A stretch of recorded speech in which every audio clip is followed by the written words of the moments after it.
Oi, gente, meu nome é Christian Dunker, eu sou psicanalista, professor do Instituto de Psicologia da USP e eu tenho um canal no YouTube, o Christian Dunker, onde eu respondo perguntas sobre psicanálise, sobre filosofia, sobre psicopatologia, cinema, política. Então, convido vocês a se inscrever no meu canal e a assistir o conteúdo dele aqui no 247, o querido 247, que está nesse projeto tão importante de compartilhamento, de saber e de abertura de mundos. Obrigado.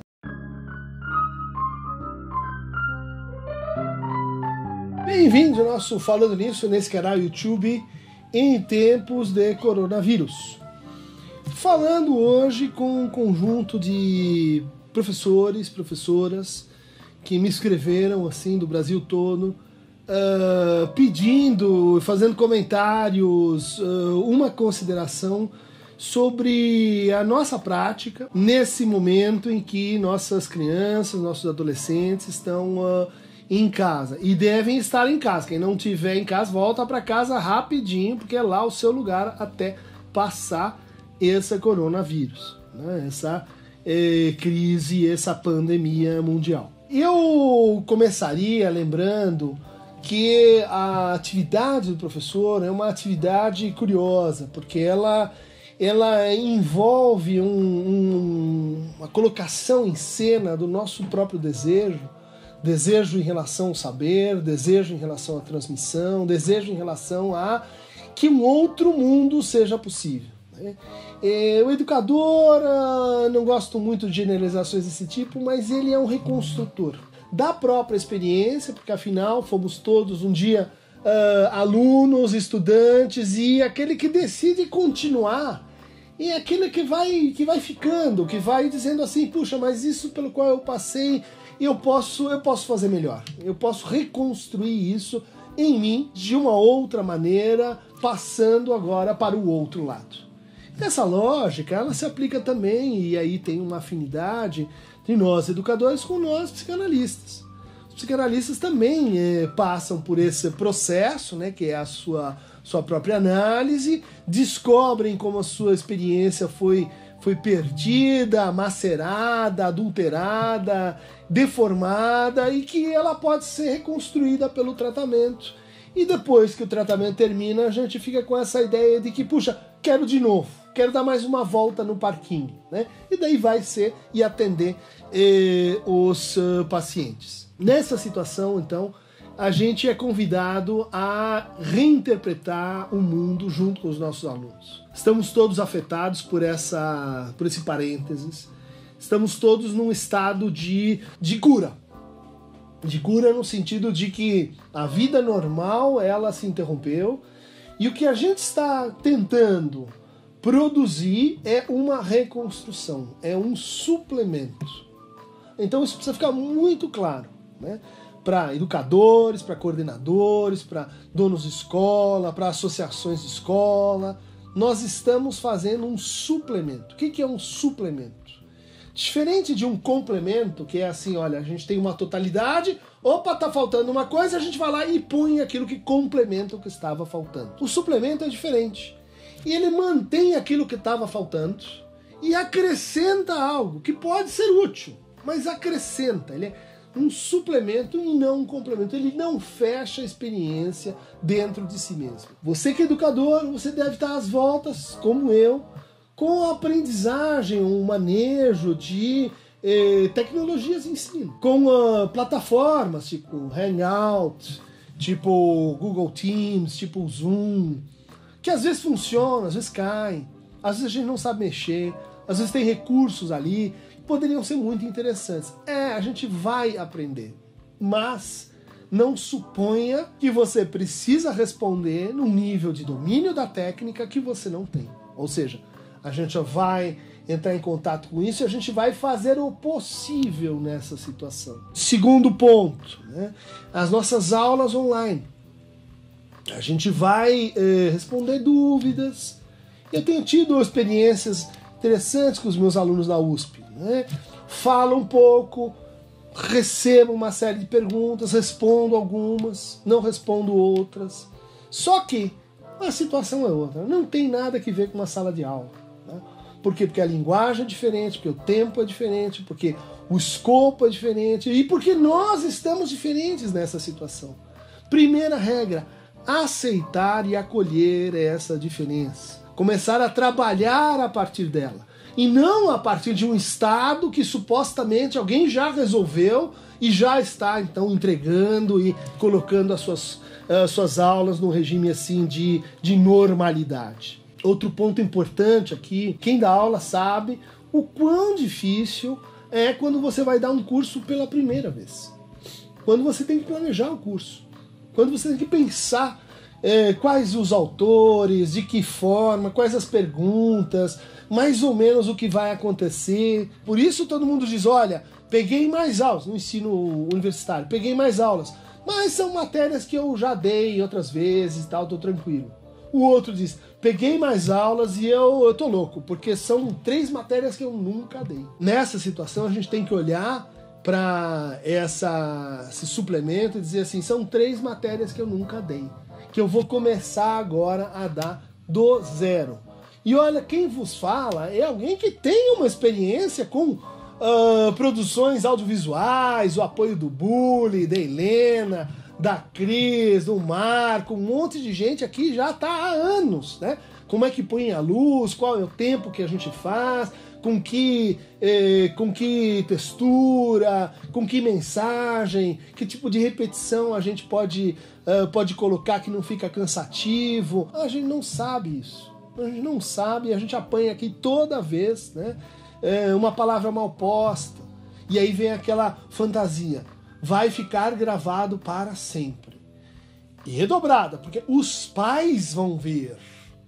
Os pais vão entrar na cena sagrada da sala de aula e vão ver que você não sabe tudo. Incrível. Incrível, porque isso mobiliza, por mais que a gente saiba, né, isso mobiliza nosso narcisismo num nível que precisa de uma reacomodação. Todos nós sabemos o esforço de guerra que os professores estão fazendo agora para conseguir manter o mínimo. Que esse mínimo ele tem que ver com o quê? Com a sustentação do cotidiano. A diferença entre você ter um outro cotidiano, com menos tempo de aula, mais atividades, mais tempo de correção, mais desgaste na ida e vinda das coisas, né? Tudo isso refere a gente a uma nova temporalidade que precisa ser respeitada. Não queira passar por cima disso. Porque se você está como eu, trabalhando online, respondendo, escrevendo, lendo e etc., você já notou que a gente produz muito menos. Passa o dia e você diz, mas só isso? É só isso. Porque é um outro universo. Porque a gente não domina essa linguagem, a gente não domina essa técnica. É muito importante a gente entrar numa repactualização com nossos ideais de ensino. Uma coisa que é uma das coisas mais persistentemente desagradáveis quando você começa a ter uma relação mais cotidiana, mais de troca contínua com educadores, é que o nível de idealização que a gente tem é muito grande, é muito alto, nunca está suficiente, sempre podia melhorar, e aqueles que reduzem um pouco são criticados porque estão entregando os pontos, né? Então essa situação, ela convoca uma coisa que muitas vezes é problemática na compleição, compreensiva, mas problemática, na compleição do professor, que é o seu heroísmo. Considere assim, fidelidade com o seu desejo é o que há de mais heróico nesse momento. E o seu desejo de transmitir, de partilhar o saber, de estar com as suas crianças, de estar também com seus coordenadores, com seus chefes, com aqueles que ajudam você do ponto de vista da escola. Repactuação aí também. Não aceite a pilha de trabalhos, porque agora o novo normal é esse, então toca o pau e faz isso que você não está tendo condição de fazer. Diga francamente, né? Diga que você está dando o seu melhor e mostre que você está dando o seu melhor, porque também muitas situações de aproveitamento, de instrumentalização vão acontecer. mas é uma situação onde a palavra vai adquirir um novo estatuto. Né? Por quê? Porque a lei está inoperante. Vai lá fazer uma queixa contra um ou contra outro. Não tem, fora está fechado. Então nós vamos ter que viver isso com a palavra, que é o que a gente tem. E que é o que nós, professores, temos no centro da nossa ética. A relação com a nossa palavra. A relação com a palavra que você partilha com o outro. A relação de responsabilidade com o que se diz e com o que se faz. Vamos pensar que esse trabalho que está acontecendo agora, ele convoca a gente a criar uma experiência que vai ser recontada, que vai ser recriada, que vai ficar na vida dessas crianças, provavelmente para todo sempre. Né? Então, quando você assim tiver a ponto de perder a cabeça, a ponto de cometer um suicídio epistêmico ou cognitivo, abaixa a bola, reduz o impulso, né? E tenha em mente que isso também vai passar e nós vamos reconstruir essa experiência com os nossos alunos. Discussões do tipo, vai ter o semestre, não vai ter o semestre, vou passar de ano, não vou passar de ano, porque daí vou fazer o currículo do meu estágio ou não. Gente, vamos parar com churumelas. Que é isso? Tem gente morrendo. Tem gente que a gente não sabe se vai ter como comer amanhã.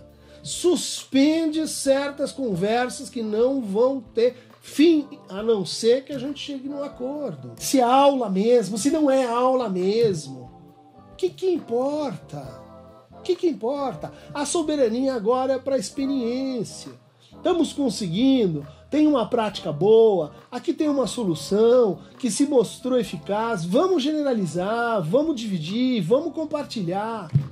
Chega de gente levantando o dedo em riste e dizendo, porque a lei fala isso, fala aquilo, para um lado e para o outro. Não vai dar. E se escolas e famílias entrarem numa briga, e quem vai pagar a conta é você, professor? Não tolere esse lugar. Não tolere esse lugar. É o lugar e a vez da conversa, da palavra, do consenso e da gente chegar em acordos. E não da gente sair por aí acusando. Tá bom? Então, mais fragmentos escolares, professorais, ecléticos e formativos aqui no Falando Nisso. Clique no Aqueronta Movebo.